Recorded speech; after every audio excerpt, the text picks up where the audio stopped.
ஒரு டாக்டர் இருக்காருன்னா நாம் எப்போ அவரை பற்றி யோசிப்போம்? இப்போ நமக்கு ஏதாவது உடம்பு சரியில்லை அப்படின்னா அவரை யோசிப்போம், அவர் ஞாபகம் வரும்.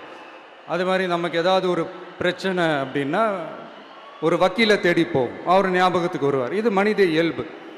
அந்தந்த பிரச்சனை வரும்போது நம்ம அவங்கவுங்கள தேடி போவோம். ஆனால் ஆன் அ டெய்லி பேசிஸ் நம்ம சும்மா சாப்பிடும் போது கூட நம்மளை அறியாமல் ஒருத்தவங்களை பற்றி நினைப்போம், நம்மளை அறியாமல் அவங்களுக்கு நாம் நன்றி சொல்லுவோம். அந்த மதிப்பிற்குரிய அந்த மனிதர்கள் வேற யாரும் இல்லை, விவசாயி விவசாயி விவசாயி.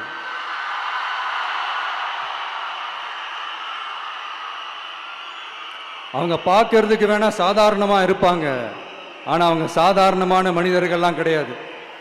இந்த உலகத்தையும் மனிதர்களையும் படைச்சது கடவுள்னு சொல்லுவாங்க, ஆனால் அந்த கடவுளுக்கே படையல் போடுற உயர்ந்த மனிதர்கள் தான் நம்ம விவசாயிகள்.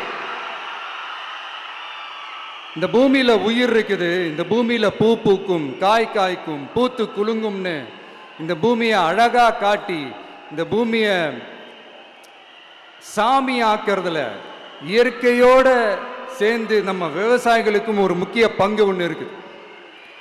அதனால நான் ஏதோ ஓவராக ஏதோ சொல்கிறேன்னு நினைக்காதீங்க.